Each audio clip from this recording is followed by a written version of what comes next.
Hello, Gogo. Mulise. Masquera say me. I want the square swamping. And that of our bus a song. But only maybe 2 hours enough our bus. Wanga kweli raiti. Wanga simboli busy shako stereki. Kwe Mulise. Alright. Kwa kulise ubasa weni. Oh.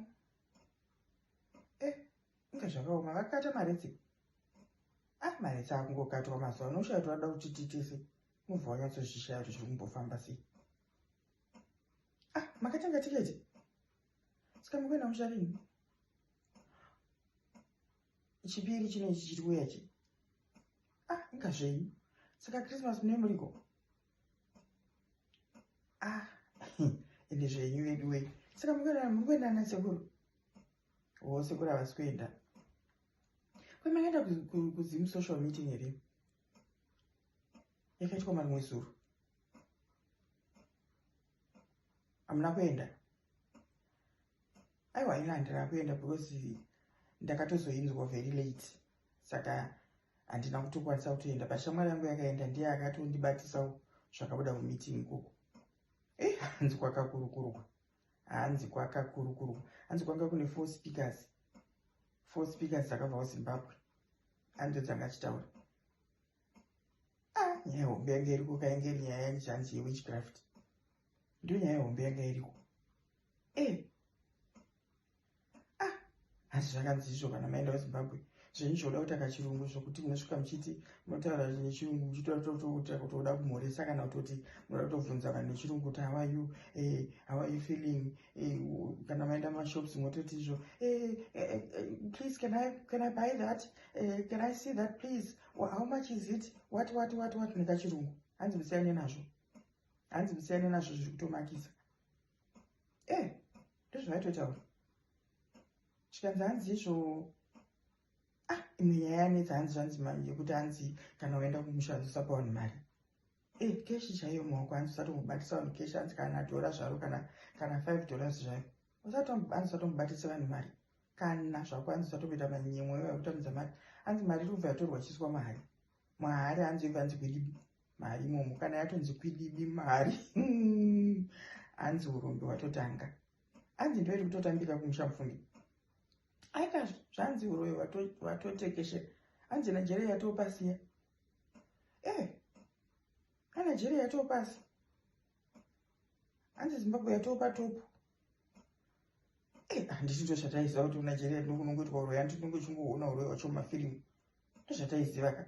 But aiwa hanzi Zimbabwe yatopa topu. Hanzi yatotopa kutopfuura Nigeria. Hanzi kadai kana uchifamba hanzi don't famba barefoot. Hanzi you need to be wearing shoes all the time. Hanzi unofana kutofamba wakapfeka bhutsu. Hanzi kana mukaenda kunhamo zvezvi mukapinda munhamo zvezvi kuti munoti kumu bhutsu mogara pasi musina kupfeka bhutsu muzosumuka mubuda panze musina kupfeka bhutsu munonokorwa tsoka. Hanzi tsoka dziri kunokorwa Zimbabwe kwete zvokutamba. Hanzi vanhu vasafa nekunokorwa tsoka. Aminotora kuzvozvifambisa sei? Handimbozivi kuti vari kuzvifambisa sei. Zvino kana wakapinda mumba macho kana mune kapeti vanonokora pai. Aitaura zvanzi vanotora hanzi vanotora kana tumavhu twanenge watsika choita. Handiti mumba mune makazara vanhu munozokuita kana tumavhu. Hanzi saka munhu anenge akatokutaimira kuti pawatsika ipapo pakangoita tumavhu chete turipo anobva atonotora tumavhu itwoto watonokorwa tsoka. Hanzi kana kudya chaiko kana uchienda kunhamo hanzi nai makatakura fudhu yenyu. Hanzi takurai fudhu yenyu, mutotakura fudhu yenyu, mukatakura kana chingwa chaicho nefanta, mongonwa chingwa chenyu nefanta motoguta, modzoka kumba kwenyu modya ikoko. Hanzi munofa here nekusadya. Kunhamo hanzi nguva yekuenda kunodya kunhamo yakapfuura mazuva ano. Hanzi because witchcraft yacho hanzi haichatomboreve chinhu. Hanzi yatosirious. Hanzi kana zvokuti unonzi mvura kana kuti mvura ingonwa mvura kana kuti zvokungonzi kana kati ungobikirwa kakapu of tea otofunga kuti wazikana. Kakapu of tea kako hanzi unoenda nekakapu of tea kako. Anga achitotaura achitoti hanzi zvokuti hani kwai pane munhu akatotaurwa nezita kani. Hanzi murume akatofa. hanzi akabikirwa cup of tea. Cup of tea, mufunge gogo, cup of tea. Hanzi akatofa mufunge. Hanzi vari kuisa kana ndiro yegarwe chaiyo. Hanzi kune ndiro yegarwe iri kuisirwa vanhu. Hanzi saka munhu anotofa easy. Hanzi ndeno iyoyo inotora hanzi easy. Hanzi haitambisi. Yowe. Makainzwa nani? Iyoyo ndiro yegarwe. Saka mai vaye vakaisirwa ndiro yegarwe. Maiwe. Saka zviri kutoitika kazvini zvigogo. Zviri kutoitika. Zvino nayo yedu yeZimbabwe kana yatopa kufura nadhere. Hanzi zvese zviri kuitika kuZimbabwe. Hanzi kana nyuchi. Hanzi nyuchi dzatotopa. Hanzi zvekuti unotora mari yemunhu urega kudzosera mari yemunhu kana kuti unotora kutora zvimwe zvinhu zvisiri zvako urega kudzosera. Hanzi unogona kumomoterwa nenyuchi. Ini. Hanzi nyuchi dzatotopa. Hanzi nyuchi ndo dzatopa top 10 pawitchcraft kuZimbabwe. Aiwa hanzi. Saka ndatongoti imimi kana mutenda kwenda ndafunga pamakaendoka kumeeting ndikati pamundibatiso kuti zvizvi zvakataura. Zvino kana nyaya yebhutsu, nyaya yekunzi kusapa vanhu mari fambai muri barefooted. Amen. Indangoti ndisheyewo ndafunga pamwe makazvinzwawo makanga maenda ndikati tinzwawo kuti makanzwawo kuti kudii version yamakanzwawo. But inini ndoita zvandoda zvangu. Ndingarega kupa vanhu mari nenyaya yekuti hanzi chi. Aiwa kana mheno. Ini ndopa vanhu mari. Ndingamboregera kupa vanhu mari nenyaya. Kana zvekutosora vachinzi hanzi tofamba kuti kuno kutogara takapfeka bhutsu. Oenda kumusha unogara wakapfeka bhutsu. Aiwa.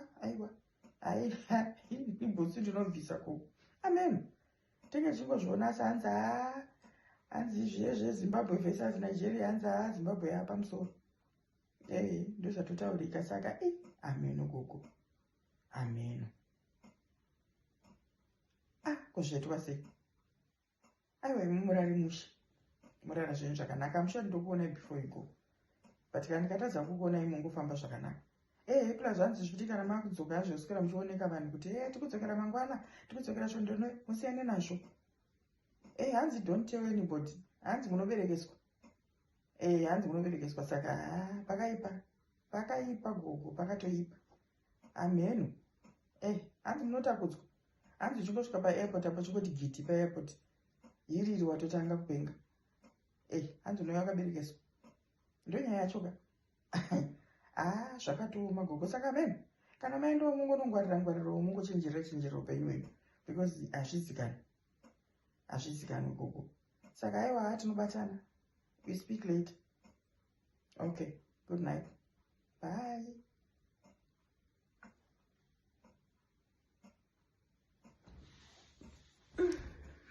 Simspora family.